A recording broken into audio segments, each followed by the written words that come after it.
because that seems right. There we go. We did it. Yeah, that's a new thing. You're the second person that I've recorded. So I think that it works. I don't know. I haven't done one yet. It may not work, but I said on air that I'm going to do it. So now I got to figure out how to make it work. So one way or another. Well, good. Dan Koch, welcome to the Can I Say This at Church podcast, live and in color. I'm excited to talk with you, man. How are you? I'm good. I have two things to say before we start here. Okay. For patrons who are watching the video on this, yes, it's messy in here. It's always this messy. I don't have an excuse. I can live with quite a bit of chaos. And then the other thing I got to tell you, Seth, Can I Say This at Church is just elite podcast naming.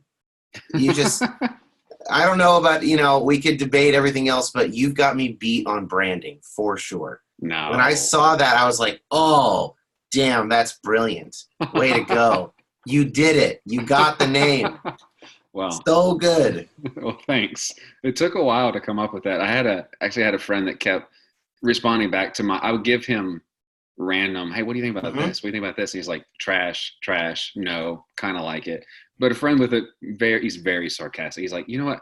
You can't say any of this crap at church. And I'm like, that's it. I'm taking That's the one. I can't really give credit to that. You were smart enough to, you saw it for what it was. I'm taking that. He's like, taking what? I was like, nothing. Taking nothing. You don't even know what you said. Dude, it's so much harder to name a podcast than people think. Having started 3 of my own, it's hard to name them. Yeah. So what are your 3? So I don't really do the other 2 anymore. Reconstruct, which I did with a buddy, John, and then Depolarize, which was more about politics and psychology and whatnot. But now I'm pretty much, there was already white with the green logo. It's like a classical artwork background and like romantic painting, and then white Reconstruct. So maybe an really R. It has different artwork for the last. Sounds really familiar. Why'd you stop doing those? The Reconstructs was a 2-person project, and that, my co-host moved to California. I'm up in Seattle, and his interest kind of shifted. And then Depolarize I stopped doing because, frankly, politics just makes me anxious and doesn't really feel like my calling, if I could call it that. So You Have Permission is like right down the pipe of what I think I'm supposed to be doing. You like it? Yeah, I mean, you can tell us you have to like it to do it every week all year long. You do it every week, don't you? Yeah, so I like it. Yeah. Just like you must like it. Otherwise, you wouldn't be doing this. Well, part of it is I really do enjoy it. The other part is I've done it for so long now. I feel like I'd have to have a really good reason to just, guys, I'm done.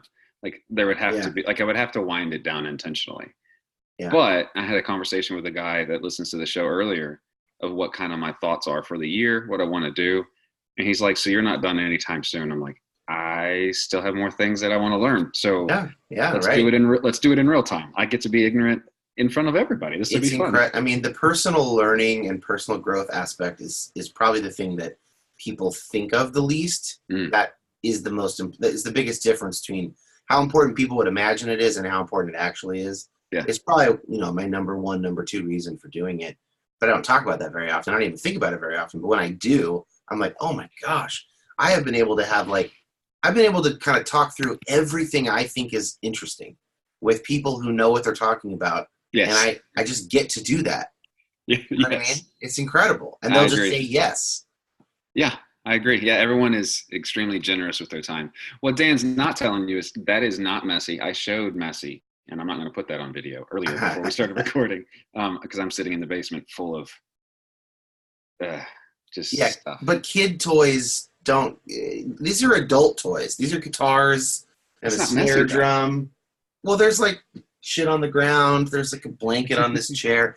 I don't know. It's not, I think my chair is blocking he's the 2 extra chairs. He's burying the lead. He live plays the music for his intro on his podcast. Oh my gosh. Oh my gosh. I did compose it all though. So if you like the music. Did you really? Yeah. I mean, there's some tricks of the trade. Because that's my day job is I write music for, commercial music for ads and whatnot.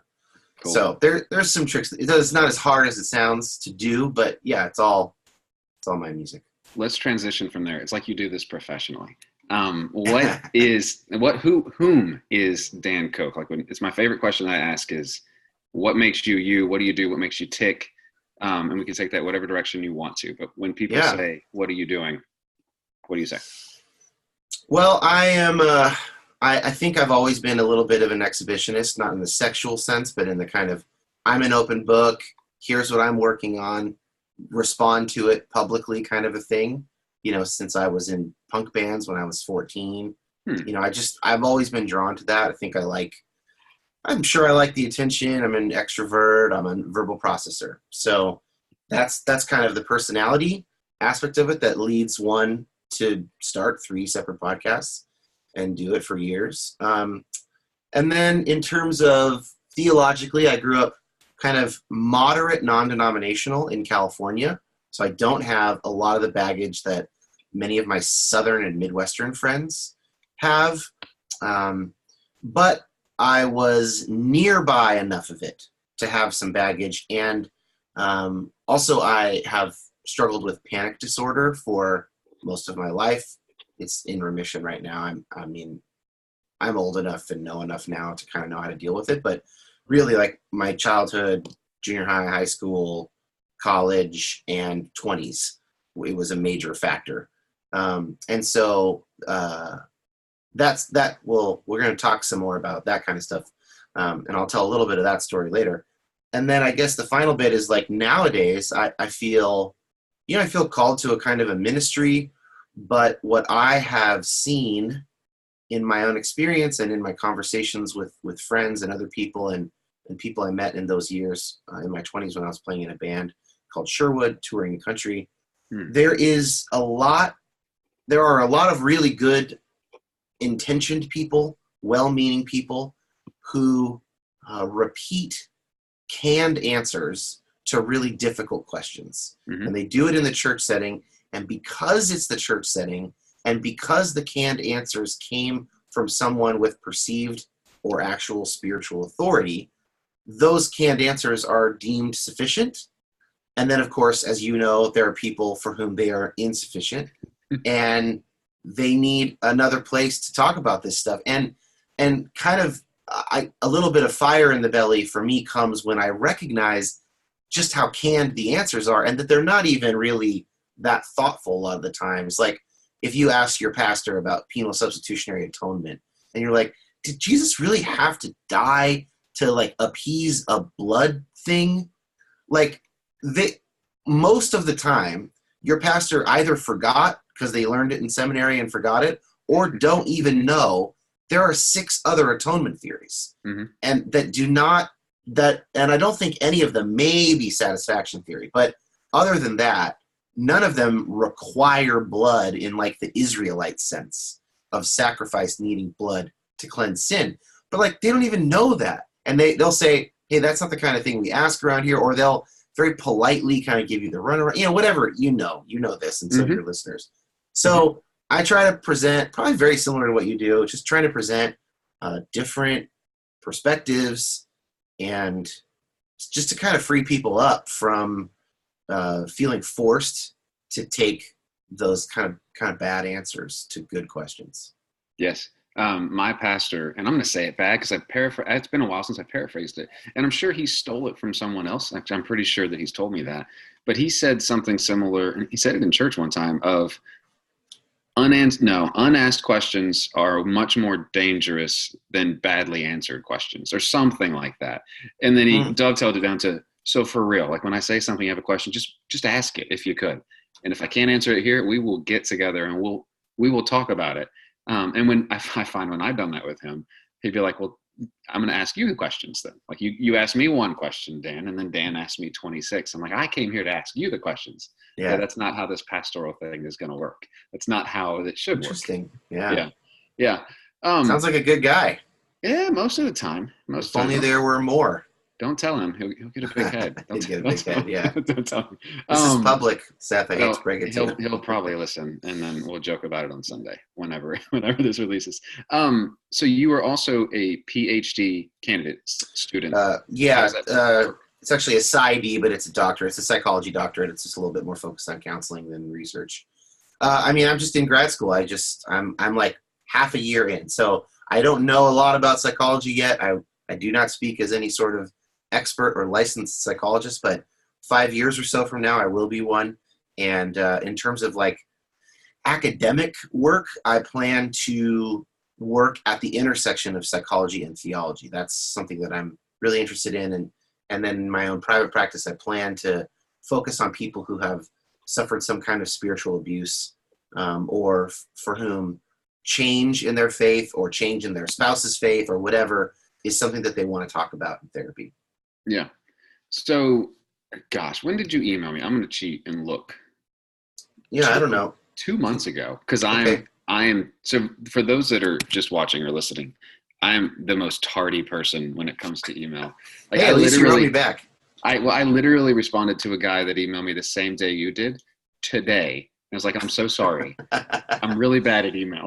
Yeah, that's fine. And I told him, here's my cell phone number. Just call me because I'm really bad at email.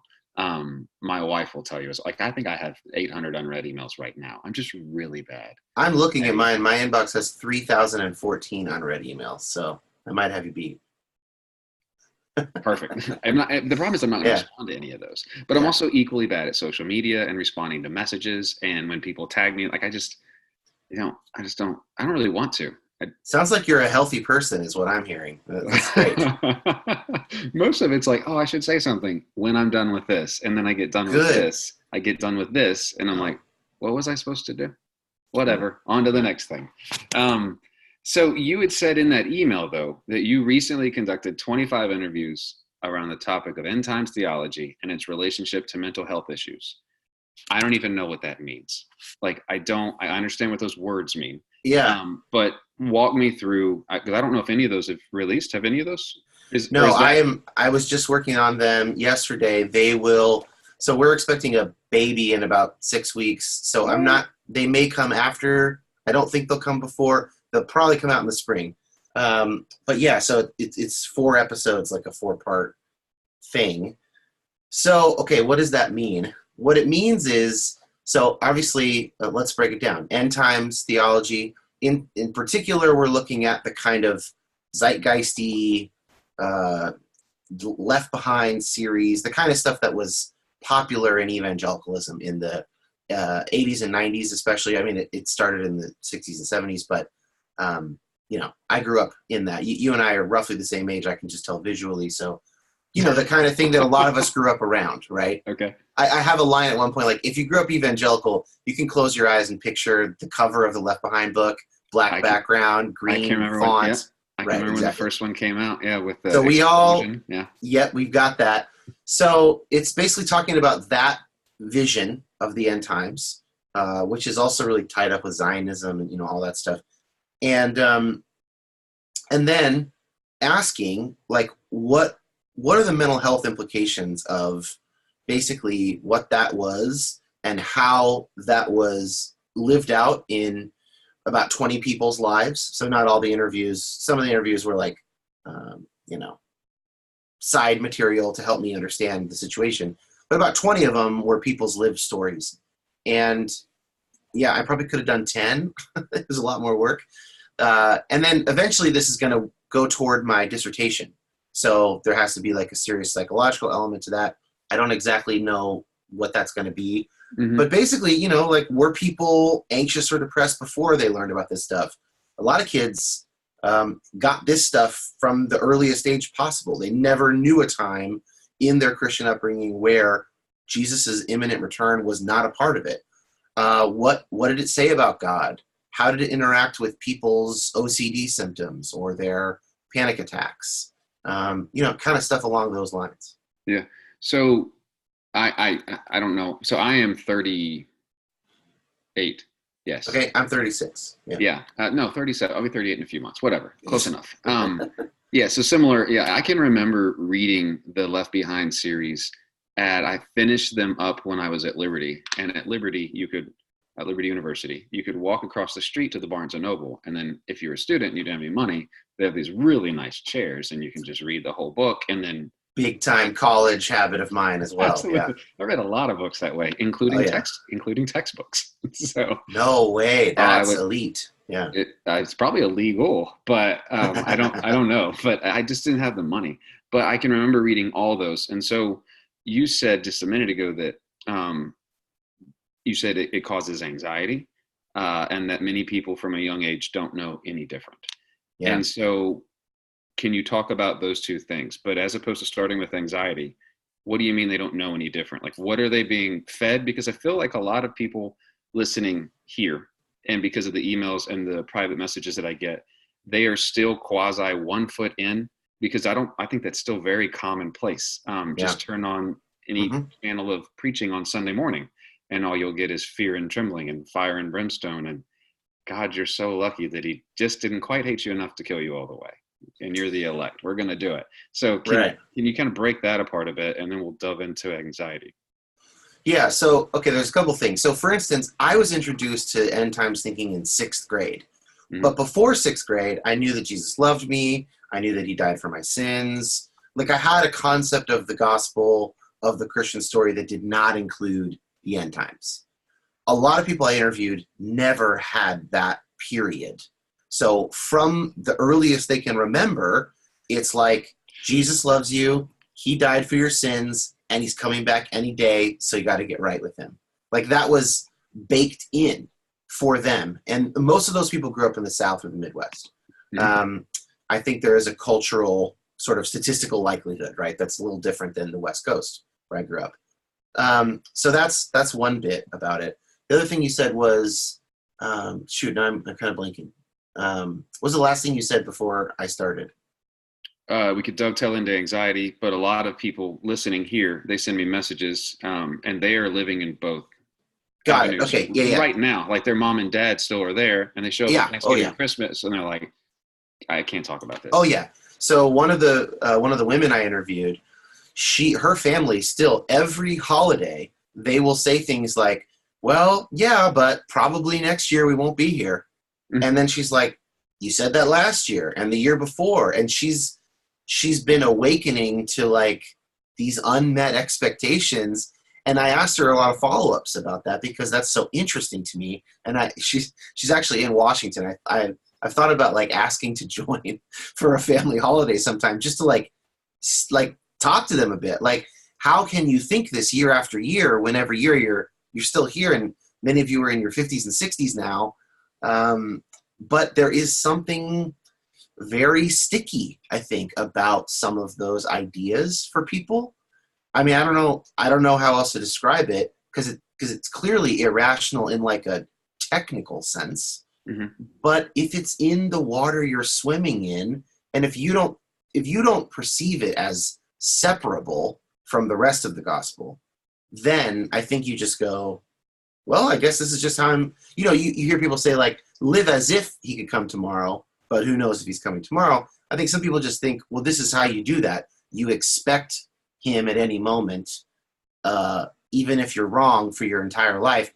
I tend to think that seems like a bad way to plan for the future. Just like kind of common sense, but not everybody shares that opinion. Yeah. The other thing you said that I wanted to hit on was basically combining this with like damnation and fear of hell and kind of total depravity style theology. That was also a huge strain in these interviews. Is like, and it really varied, because it varied on the kind of gospel you were taught as a kid. And this is kind of what we talked about at the very beginning. There are variations. Variations exist. So some people had panic attacks about going to hell, or family members going to hell, or whatever, and they already had that. And the end time stuff, what it mostly did was sort of multiply the intensity, because it's soon. So one way I describe it in one of the episodes is like, here's a common belief from a teenager in one of these scenarios. Hell exists. Some people go there. Some people go to heaven. I need to be right with God so that I go to heaven. But I'm a teenager. I'm not going to die anytime soon. Almost definitely. I have a 2% chance of dying before my 60s. But if Jesus is coming back, then I may die much sooner. So I really better be right with God now. That's like, I heard that a bunch. So out of the 25 people, was that like 23 out of 25, or what was the other option that wasn't in the bunch of what people would have to think about that type of mindset? No, it was more so it doesn't really, one thing I should say, it's not a representative sample, right? So I can't with any sort of confidence give any number, like any percentages, because I just did a Facebook call and said, hey, did you have these experiences? If so, I'd like to interview you. So I have no idea in the general population, how many people deal with it. Yeah, I mean, of the people that you spoke with. It just was quite a range, but I would say the idea of this is so at least like 5 out of 20 had you could lose your salvation type of a theology. So they literally, somebody said, I could be driving down the road, get in a car accident, and if I said shit right before I died, I go to hell because that's an unforgiven sin, and I can't die with any unforgiven sin on me. That's probably the extreme end, but that was the theology that he was raised with. And then all the way up to people who, like myself, would have said, no, I never was worried about losing my salvation, but my own anxiety was more about not getting to live my life, and feeling panicky about that. Or other people saying, I was taught that I couldn't lose it, but there was always things that were said like, but even the righteous will fall away. So that's some of the language that at times people will quote.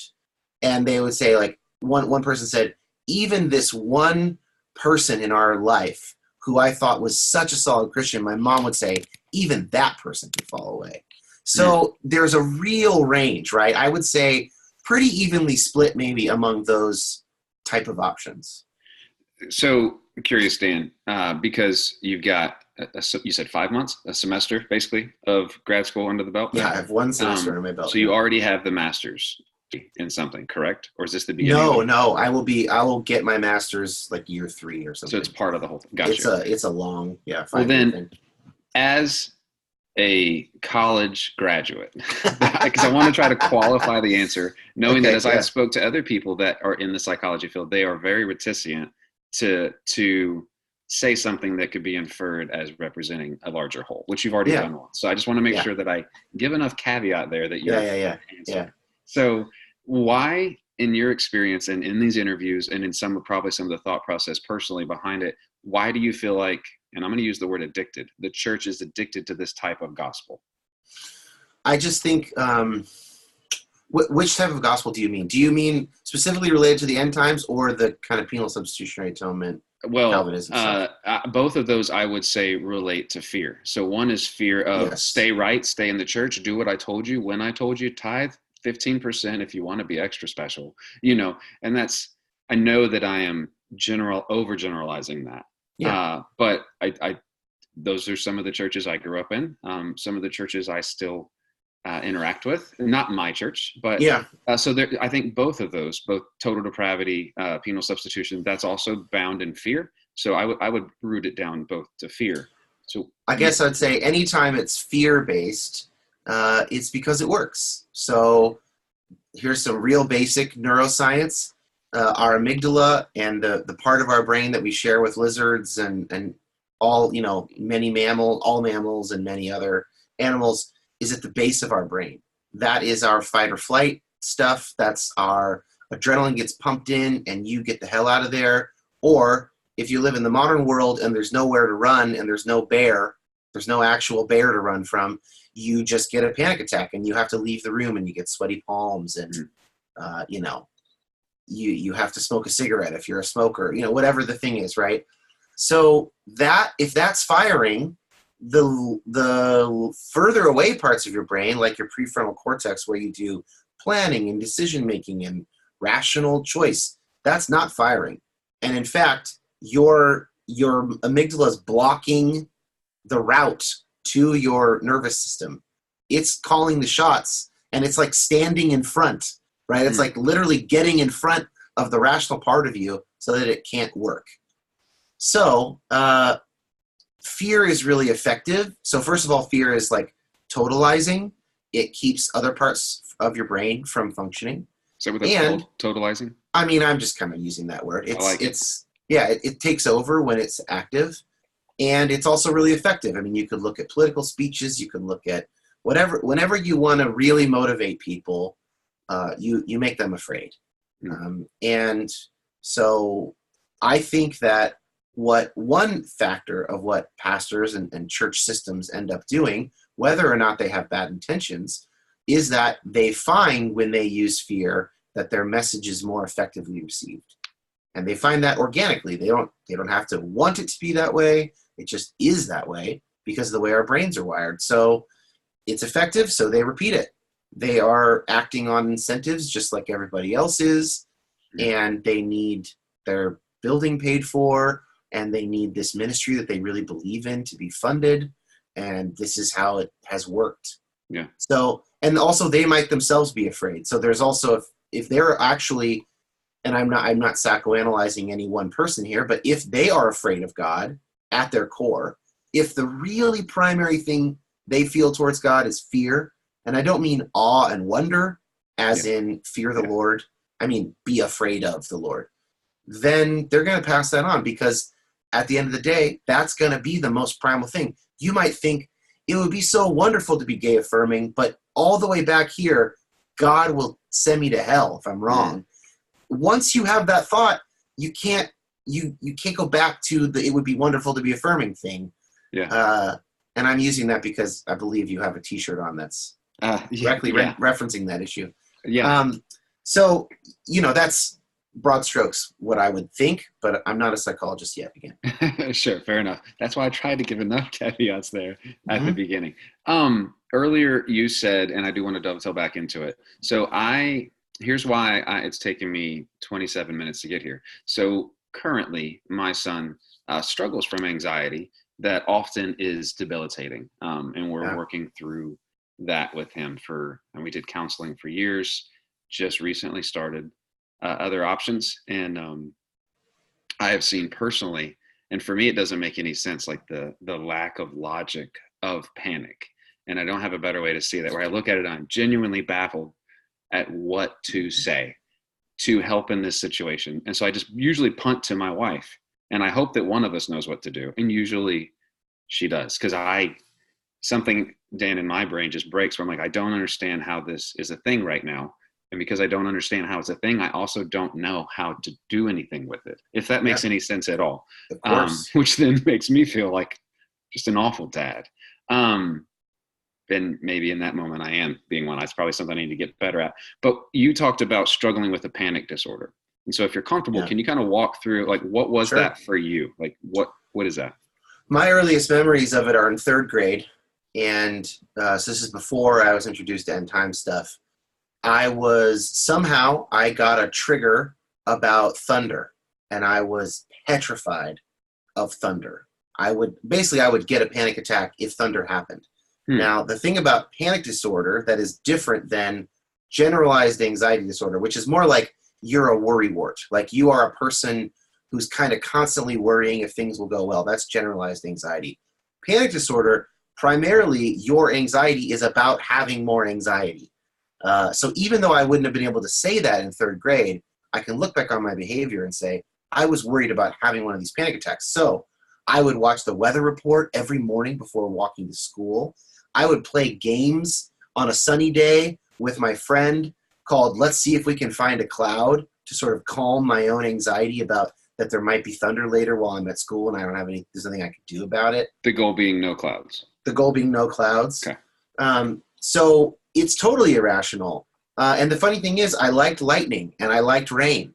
So it wasn't like, you know what I mean? It just, that's the way that panic works, is you get a trigger and then that neural pathway is created and it's a trigger for a long time. Now I love thunder. I love thunderstorms. But for many years, it would freak me out. And the irrationality is part of it. Even when I got older and I would have other, in my 20s or whatever, I was still having panic attacks about people claiming to be the Antichrist or whatever. And I already knew I didn't believe in an Antichrist, but it doesn't matter. The pathway was there already in my brain from 6th grade and 8th grade. And, we can get into as much of that story as you want to, but like it was already well worn. And so once it's there, it doesn't matter that it doesn't make sense. And then the other thing that's irrational as well is once the panic attack triggers that beginning of that release of adrenaline and other hormones, that has been triggered. Those are going to go in and they are going to take their time to work your way through your system. My dad, who's a therapist, helped me a lot in my 20s, describing it as like, it's like riding a wave. That wave is going to crest and it's just going to take a while, but eventually it's going to subside because it's a chemical thing. You now have 50 times or whatever the number is, more adrenaline than you need in your system. And an hour from now, you'll have 10 times the adrenaline. 3 hours from now, you'll have 2 times the adrenaline, whatever it is. Those aren't real numbers. Sure. But yeah, it's rationality. The fact that it's irrational is what makes it a panic attack. Often panic attacks come out of nowhere for people. They don't even know what caused it. And that's just well documented. That happens. Mm-hmm. Yeah. That's been my wife and I's experience with our son, where we're just saying like, what just happened there? So I want to clarify on that neural pathway thing. So the pathway is for the trigger response of panic, not the thing that triggered the response, but the actual panic highway, for lack of a really bad metaphor. Yeah, I actually, that's a great question. I don't know the answer to that. I don't know enough neuroscience. All I'm saying is that something about it is dug in a sense, where once you have a trigger, any other time you see that thing, it will trigger a similar release of hormones. Over time, it can drop. But still, if I saw a headline today, this man claims to be the Antichrist and his followers are getting 666 tattooed on their hands, I would still feel like just saying that out loud, I felt a tiny bit anxious. Right now? Totally, not bad. I mean, I'm fine. Are but you I felt a little bit. Are you good to talk about that a bit? Like, why the Antichrist? Totally. Why the Antichrist for you? So I think what it is, actually no one's ever asked me that. So that just happened to be something that happened when I was 23. This guy in Miami area was making headlines about claiming to be Jesus. He was claiming to be the Antichrist, but he was also saying that was a good thing. It was very weird. He's a cult leader. He's dead now. But, and he was driving around in Rolls Royces and, he was a typical cult leader in a lot of ways.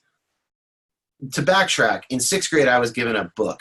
I think it was a book. It might have been a fancy pamphlet. It was a reworking of a very famous pamphlet called 88 Reasons Why the Rapture Will Occur in 1988. This one was for 1996. I was 13 or 12 maybe. I freaked out. I was like, Jesus is coming back in 5 months. I am only 12. I have never been naked with a woman. I've never had kids. I've never gotten married. I've never kissed a girl. Yeah. I've never, at 12, all my life goals involved women. I mean, you could do all of that except for have the baby in 5 months, though. Like, yeah. I might not have been able to yet, but I don't have a precise puberty recall. But it's not required. Anyway, so I had panic attacks, a bunch of them. I couldn't sleep I had a hard time falling asleep for a month or two straight. So once I did that for that long, then in 8th grade, we studied end times in my evangelical junior high. And we did it for a whole semester in Bible class. So then every other day I have Bible class. I'm reworking. I'm just feeling anxious about this and white knuckling it. What I should have done is talk to my parents and they could have exempted me from that class. That would have been better. I didn't know that then. I didn't think that was an option. And then by the time I hit 23 or whatever, and this news story breaks, it's just so in there. And also the larger story of that is I had been drinking a bunch of caffeine, and caffeine's not good for people with panic disorder. And I was like increasing my caffeine because I thought it was soothing myself, and it wasn't. And then the story hits on Dateline or 2020 or something, and I just flip out. I was in LA working on a buddy's record. I was co-producing it. I had to leave before it was finished and let the main producer finish it. I didn't sing any of my background vocals. I wasn't there for his vocals. It was like one of the worst nights of my life. And so, I don't know, this is a roundabout way of talking about it, but basically it's once you get one trigger, then you have other ones. In 2008, a year later, I'm off caffeine. We're traveling in England on tour, and our manager's with us. And I ask him what he thinks about Obama, because it's the election here. And he says, he seems like a good guy, but politically, I think he's the end of the world. And I had panic attacks for a week. I mean, it's like, I didn't think Obama was the end of the world, but hearing someone say that, it reminded me. And then, some people said he would be the Antichrist. Of course, they say that about everybody. Oddly, no one thinks that Trump could be. That's interesting. But so that kind of stuff would just trigger me. It just does. I now understand it well enough that it won't trigger me for long. Mm-hmm. But once it's there, it's kind of there. And so one thing you may find with your son is that some of the same things might start giving him those attacks. And one thing he'll eventually have to learn to do is recognize that those are triggers and sort of think and exercise his way out of it. I mean, it's not an easy thing to have, but there are a lot worse things, Yeah. So you talked about it being in remission. Is that just basically that recognizing this is happening? I know how to handle this. Yeah, I just mean I don't really get panic attacks anymore. And that's partly therapy and medication. Yeah. It's also when I do start to get them, I'm just so much more aware of what they are. And so I can kind of stop them in their tracks. And I have just much better coping skills now that I'm older. And I started getting those skills after that episode of 23. And, now it's 13 years later, and I just recognize it much more easily now. The 25 people, are any of those still engaged in faith? Or did they all just kind of, I can't do this. I'm done. I'm so done. Done with all of it. I'm going to be with you at Christmas, and the rest of the time you shut your mouth. I'm not coming back. Great question. I asked everybody that. If they're still a Christian today, I also asked them if the end time stuff was a legitimate obstacle to their continuing in faith. I don't have the numbers in front of me. I haven't actually done the tallying yet, but I want to say half to 2/3 are still Christians. And the rest are not anymore. And it was an obstacle for a lot of them, but not all of them. Yeah. Huh.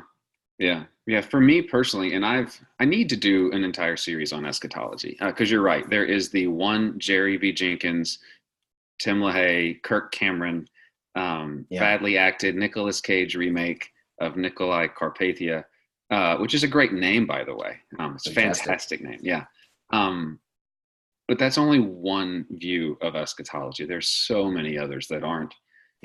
Pre-tribulation, and I should probably do that. The problem is for me, Dan, eschatology holds so little. Like, I just don't really care because I don't see. For me, eschatology, when I was growing up in church, was always used as a way to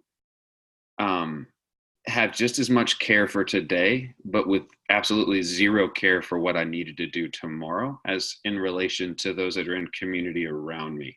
And by community, I mean ecological community, global community, school community, church community, because I've got to make it right for today, and tomorrow will quote unquote worry about itself.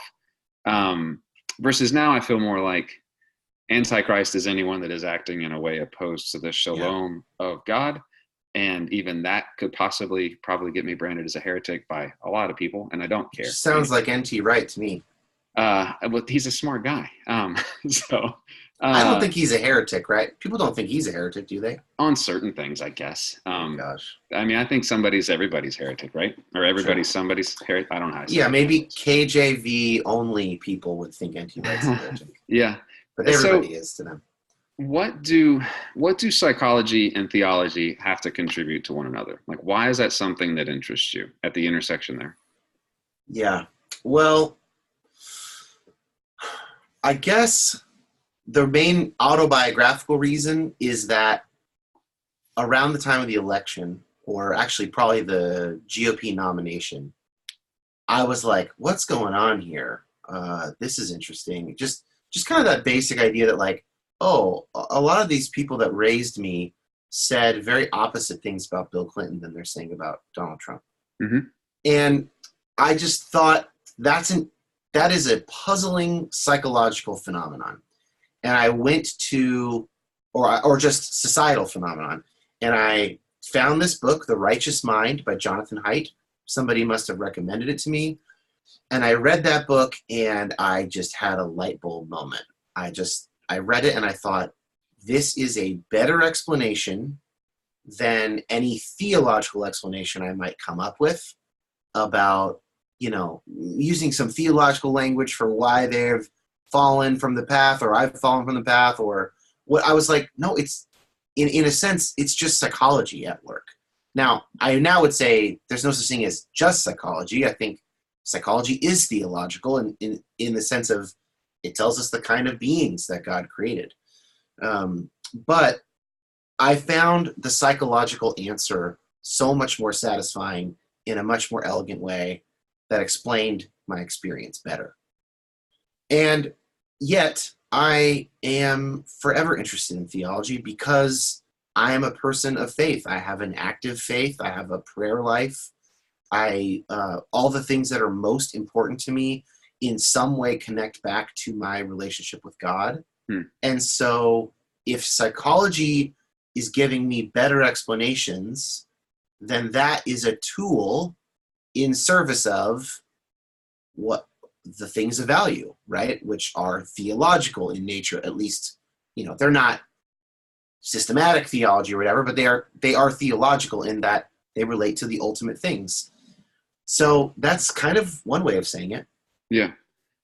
You brought up three things that I hadn't, well, one of these I had planned on asking you, but two things then, I guess, whatever, that I want to ask you because you brought them up and they were words that I wasn't expecting to get into today. One of which is a definition of the gospel, because you talked about the gospel without this specific end time theology. So I do want to know what that is. And then you've also brought up the word atonement, which I've done, I think, an episode on atonement way back, like episode 20, for those that want to go in the Wayback Machine. Although it is still probably the number 2 or number 3 episode of the entire podcast. Mine is too. Yeah, mine's up there. Yeah, the top 10 are hell, atonement, hell, and then NT Wright, because it's NT Wright. I just did this, and I don't do a lot of repeated ones, but mine's gay affirming, non-Christians can be saved, and then 2 purity culture in a row. I did do 2 on that, and that's 3 and 4. Yeah, but atonement theories, which was one of my first ones too, is in the top 5 or 6 or whatever. Yeah. So for Dan Koch, what is the gospel then? If you're going to say this is not this version of the gospel with this end times theory about here's one of the reasons that you get saved, so that you don't, so that you don't burn in hell or whatever, however that's going to be preached. Don't get left behind, twinkling of an eye, et cetera, et cetera. What is the gospel?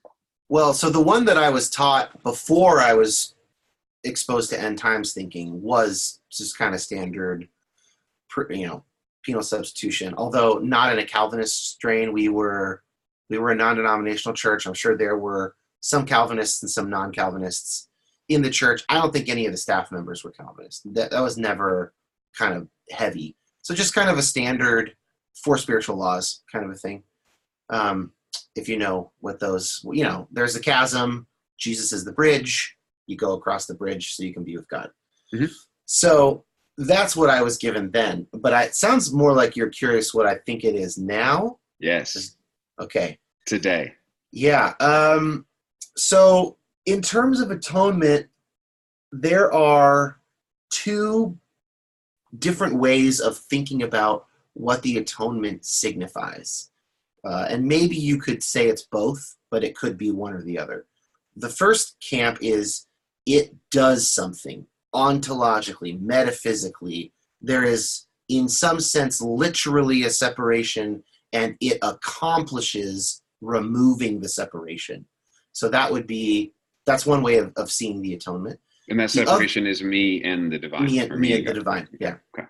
So there is something that happens with Christ's resurrection, or the moment that someone, accepts Christ, or something where a status is shifted in the cosmos in some sense, in the mind of God in some sense. The other view is that the atonement shows us what God is like. So God wants to explain to humanity what God is like, and the atonement, or the events that lead to atonement, so the death and resurrection or what have you, the incarnation is a big part of that, are sort of God trying to tell us what God's like. I'm more in the latter camp, and that there's kind of complicated reasons for that. One of those reasons is that I can't really understand. I've never understood the blood sacrifice thing. I've never understood how a God who could create a universe, possibly many universes, each containing billions of galaxies, which each galaxy has billions of stars in it, would require blood on this planet made from red blood cells to, you know what I'm saying? It just seems like the kind of thing that early people would have thought was true, but probably isn't true.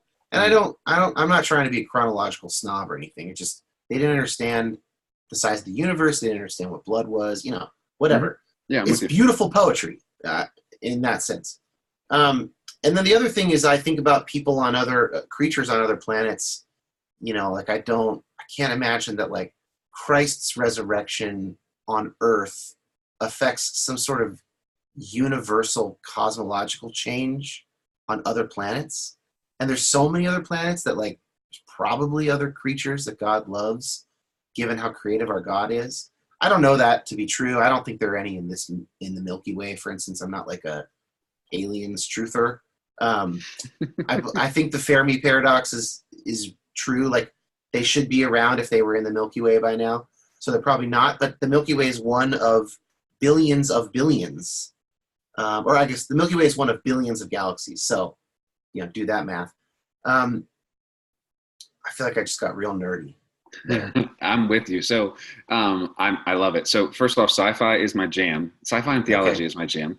I just finished at the end of November. I chatted with Paul Wallace. He wrote a book called Love and Quasars. The dude is literally an atomic physicist. Yeah. And I think he also teaches at a seminary. And we talked about that.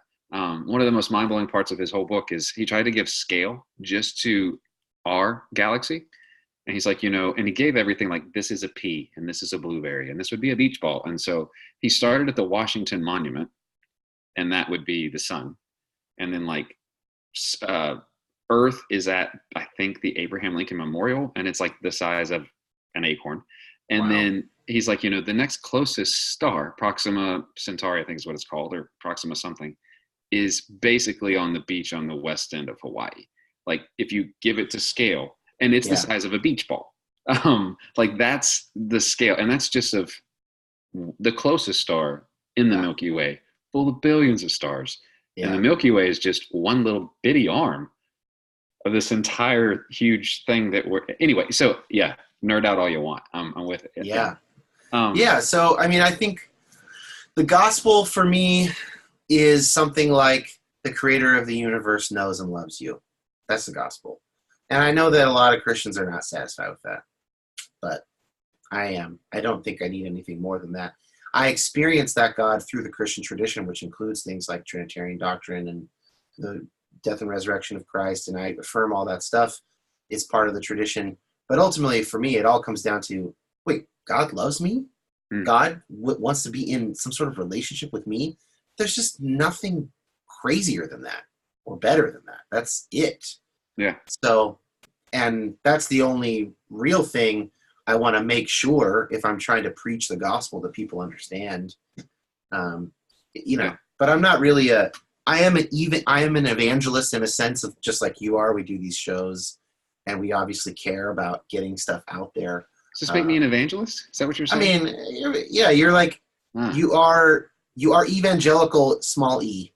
We both are. Just not happy with that word, or at least what's happened with the word. So of course, it's like calling me a Browns fan. Who wants to be a Browns fan? Ouch. Well, it's pretty good being a Niners fan these days, I'll tell you that much. Oh, man. I'm a Cowboys fan. Number one. Me and my boss were joking. He's a Eagles fan, and we were joking, which one of us is going to lose our way into the playoffs? And I was like, yeah, right. That's about right. Yeah, that was rough for you guys. Yeah. Final question, and answer it however you want. And there's a method to the madness of this question, although I don't know I've said it out loud why. And so I plan to interview other faiths intentionally this season, cool. As many other faiths as I possibly can.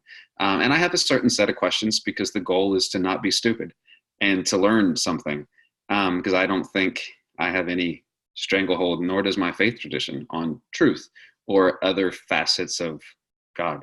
And so I'm going to ask them, when you say the word God, what is that for you? And so I'm going to ask you, like, if someone said, yeah, I understand you saying God knows me, but when you say God, what are you actually saying? As best as you can say, which I'm aware of how big of a question that is. Yeah, it's a lot. God is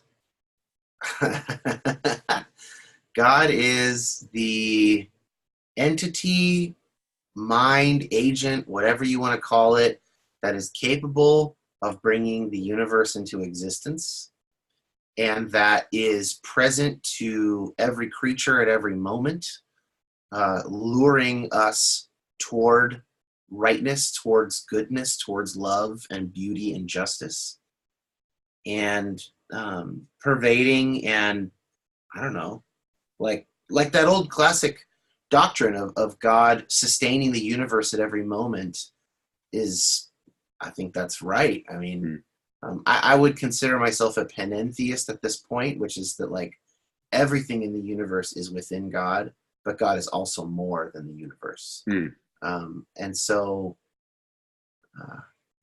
or I guess it's hard to know what to think about matter and, all that stuff. So I'll just say that.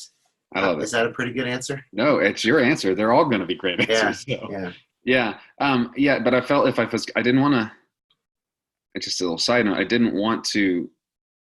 wanted to make sure that listeners of the show knew that I wasn't asking people that weren't Christian. Yeah, you want to ask them too about God. I want to make sure, hey, we're going to be fair here. Yeah. And I'm actually really excited to see what everybody's answers are. So I think that's so cool, man. I am what I call a robust pluralist. So I think that God is absolutely interacting with people in other faiths on the regular, just like he's interacting with Christians. And so I think that would be very cool to learn more about that. It's a little outside the scope of my own show, so maybe I'll have to listen to yours to get that. Absolutely, yeah. That should there's a few that are already recorded for January, and so I didn't ask in those, but whatever. I can change the fiscal year. I'm the CEO.